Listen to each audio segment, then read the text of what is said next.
Hello everyone. आज का हमारा टॉपिक है न्यूक्लियस यानी कि केंद्रक। न्यूक्लियस अर्थात केंद्रक एक यूकैरियोटिक कोशिका में पाए जाने वाला सबसे लार्जेस्ट यानी कि सबसे बड़ा कोशिकांगक होता है। एक यूकैरियोटिक कोशिका को प्रोकैरियोटिक कोशिका से विभेदित भी न्यूक्लियस के आधार पर ही किया जा सकता है। यदि एक कोशिका के अंदर वास्तविक केंद्रक का अभाव होता है तो ऐसी कोशिकाओं को हम प्रोकैरियोटिक कोशिका कहते हैं। और यदि किसी कोशिका में वास्तविक केंद्रक जो कि एक झिल्ली आबद्ध संरचना के रूप में पाया जाता है, यदि वह उपस्थित होता है तो हम उसे यूकैरियोटिक कोशिका में रखते हैं।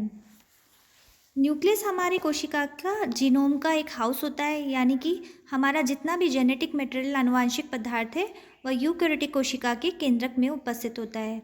साथ ही साथ हमारी जितनी भी सेल्यूलर एक्टिविटीज़ है उनका एक कंट्रोलिंग सेंटर होता है, यानी कि विभिन्न प्रकार की कोशिकीय क्रियाएं सभी न्यूक्लियस या केंद्रक के माध्यम से ही की जाती है। विभिन्न प्रकार के प्रोसेसेस जैसे कि डीएनए रेप्लिकेशन यानी कि डीएनए की पुनरावृत्ति होना, अनुलेखन या ट्रांसक्रिप्शन और आरएनए की प्रोसेसिंग होना, ये सभी कार्य न्यूक्लियस या केंद्रक के अंदर किए जाते हैं। न्यूक्लियस या केंद्रक की डिस्कवरी का श्रेय विभिन्न वैज्ञानिकों को दिया गया, जैसे कि एंटनी वॉन ल्यूवेनहॉक, फेलिस फोंटेना और Scottish botanist Robert brown. It was thought कि रॉबर्ट ब्राउन ने सबसे पहले न्यूक्लियस को प्लांट सेल में खोजा और उसे न्यूक्लियस या न्यूक्लियाई नाम दिया। केंद्रक की संरचना का अध्ययन करने पर हम देखते हैं कि न्यूक्लियस जो है वो एक डबल मेम्ब्रेनस सेल ऑर्गेनल होता है, यानी कि इसके ऊपर द्विझिल्ली से यह आबद्ध होता है।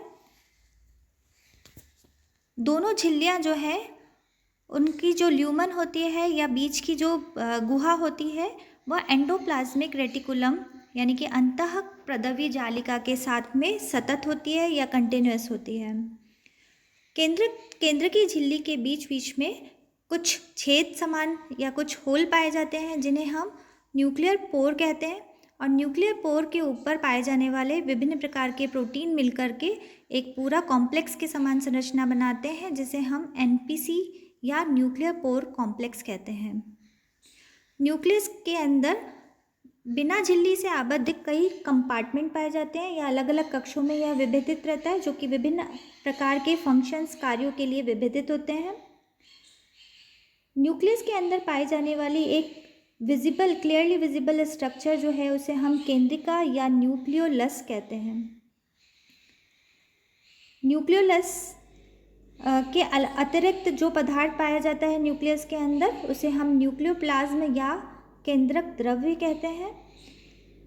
न्यूक्लियस के अंदर डीएनए कॉइल्ड फॉर्म में यानी कि बंधित या क्रोमोसोम्स के रूप में पाया जाता है। और इस डीएनए से बाउंड जो प्रोटीन्स होते हैं वो दो प्रकार के, डीएनए बेसिकली दो प्रकार का होता है, the heterochromatin and the euchromatin part. Heterochromatin part जो कि थोड़ा सा गहरा रंजित होता है या डार्क स्टेन्ड होता है, जबकि कंपैरेटिवली लाइटर पार्ट जो होता है उसे हम यूक्रोमेटिन पार्ट कहते हैं। तो डीएनए का वह भाग जो कि अपने आप को एक्सप्रेस करता है उसे हम यूक्रोमेटिन कहते हैं, और डीएनए का वह भाग जो कि अपने आप को एक्सप्रेस नहीं करता है उसे हम हेटेरोक्रोमेटिन पार्ट कहते हैं। केंद्रक का साइज अलग अलग कोशिकाओं के अंदर या उनके अंदर डीएनए की उपस्थिति के आधार पर अलग अलग होता है। जैसे कि सैकेरोमाइसिस के अंदर केंद्रक का जो साइज होता है वो 1 माइक्रोन मीटर डायमीटर का होता है, जबकि कई कोशिकाओं के अंदर इनका साइज जो है वो आकार जो है 5 से 10 माइक्रोन मीटर तक वेरी करता है। केंद्रक के ऊपर जैसे कि मैंने बताया आपको कि दो झिल्ली पाई जाती हैं या द्विझिल्लियाँ पाई जाती हैं। जो बाहरी मेम्ब्रेन होती है उसे हम आउटर न्यूक्लियर मेम्ब्रेन कहते हैं, और जो अंदर की मेम्ब्रेन होती है या इनर मेम्ब्रेन होती है उसे हम इनर न्यूक्लियर मेम्ब्रेन कहते हैं। दोनों मेम्ब्रेन्स के बीच का जो स्पेस होता है या जो स्थान पाया जाता है उसे पेरी न्यूक्लियर स्पेस कहा जाता है। न्यूक्लियर मेम्ब्रेन के बीच बीच में जो छेद के समान संरचनाएं पाई जाती हैं उन्हें हम न्यूक्लियर पोर्स कहते हैं।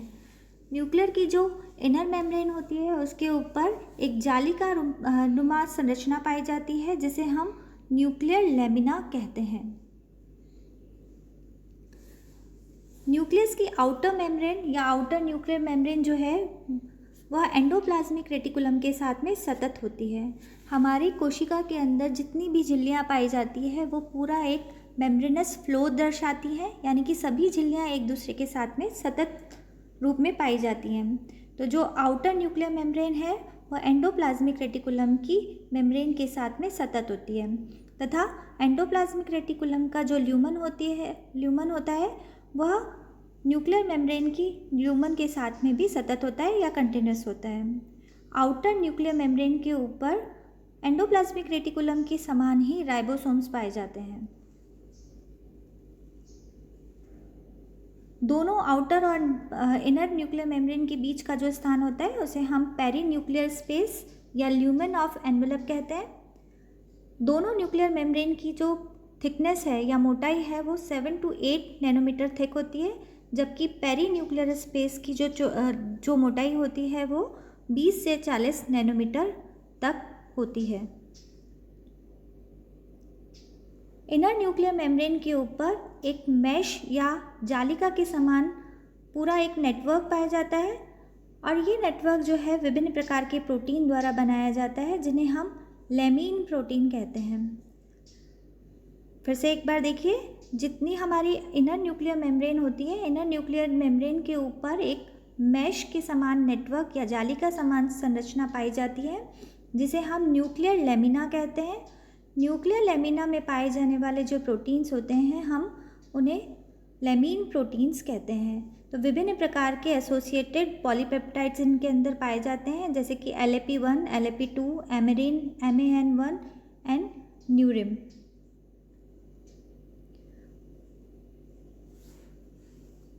न्यूक्लियर पोर चैनल या NPC, न्यूक्लियर के अंदर पाए जाने वाले जो छेद हैं या पोर्स हैं उन्हें वो विभिन्न प्रकार के प्रोटीन्स के साथ मिलकर के एक पूरा कॉम्प्लेक्स बनाते हैं जिसे हम न्यूक्लियर पोर कॉम्प्लेक्स या न्यूक्लियर पोर चैनल्स कहते हैं। ये एकमात्र ऐसा चैनल होता है जिसके थ्रू जितने भी पोलर मॉलिक्यूल्स हैं, either they are micromolecules either they are macromolecules, they can pass only through the nuclear pore complex. क्योंकि हमारी जो जितनी भी मेम्ब्रेन स्ट्रक्चर होती है सेल के अंदर, they are only permeable for the non polar molecules, क्योंकि उनका खुद का जो नेचर होता है वो भी नॉन पोलर होता है, इसलिए सिर्फ वो नॉन पोलर मॉलिक्यूल को अंदर आने देती है। तो जितने भी पोलर मॉलिक्यूल्स हैं या ध्रुवीय पदार्थ हैं उनको अंदर आने के लिए सिर्फ न्यूक्लियर पोर कॉम्प्लेक्स को ही क्रॉस करना होता है।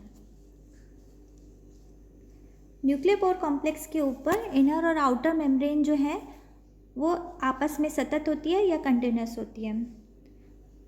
जैसा कि मैंने बताया, न्यूक्लियर लेमिना जो हमारी इनर न्यूक्लियर मेम्ब्रेन होती है उसके ऊपर एक फाइब्रस मैश वर्क पाया जाता है जो कि पूरी इनर न्यूक्लियर मेम्ब्रेन को सपोर्ट करने का कार्य करता है। इसे हम न्यूक्लियर लेमिना कहते हैं। लेमिना के ऊपर जो पाए जाने वाले प्रोटीन होते हैं उन्हें हम लेमिन्स कहते हैं। लेमिन जो है वो 60 to 80 किलो डाल्टन के फाइब्रस प्रोटीन्स होते हैं।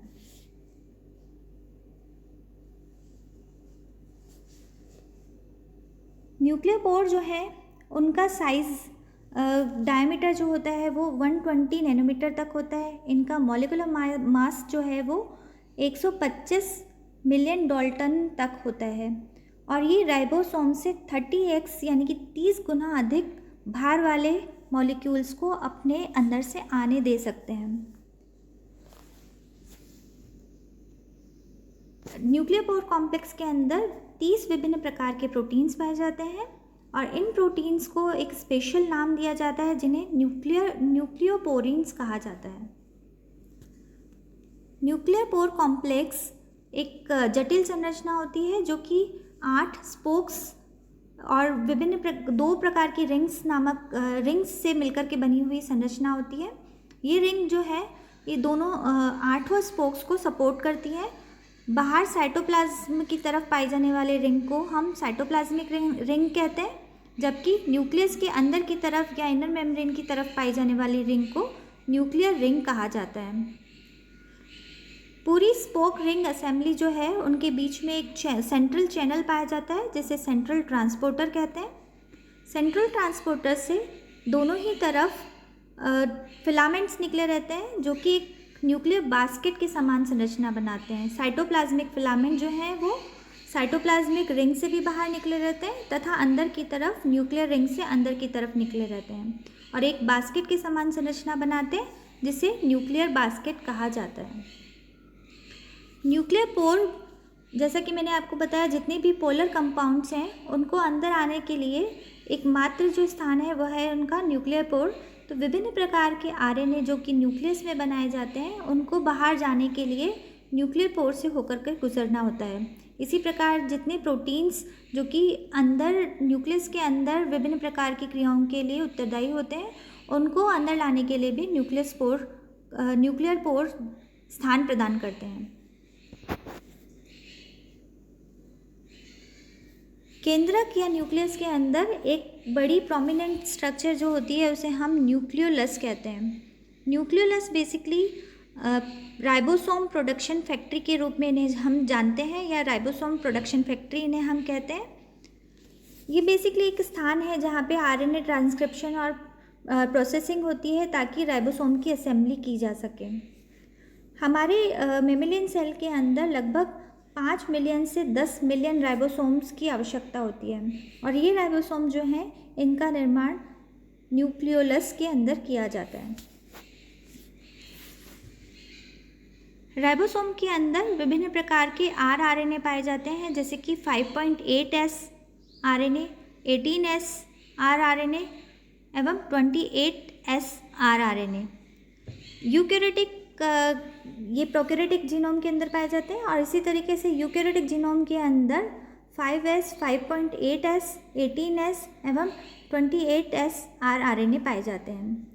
5.8S, 18S एवं 28S आरएनए जो है वो एक सिंगल यूनिट के अंदर आरएनए पॉलीमरेज 1 की सहायता से 45S राइबोसोमल प्रिकर्सर आरएनए द्वारा सिंथेसाइज किए जाते हैं न्यूक्लियोलस के अंदर। क्रोमोसोम्स, विभिन्न प्रकार के क्रोमोसोम जो हैं वह इस कार्य को करने के लिए जिनके ऊपर राइबोसोमल आरएनए के लिए जीन उपस्थित होते हैं ये न्यूक्लियोलस की बाउंड्री बनाते हैं या केंद्रिका की बाउंड्री बनाते हैं। इसके अतिरिक्त जो 5S आरएनए होता है इसका निर्माण 5S आरएनए हमारे 60S राइबोसोमल सब यूनिट का भाग होता है। 5S आरएनए का निर्माण न्यूक्लियोलस यानी कि केंद्रिका के बाहर आरएनए पॉलीमरेज 3 की सहायता से किया जाता है।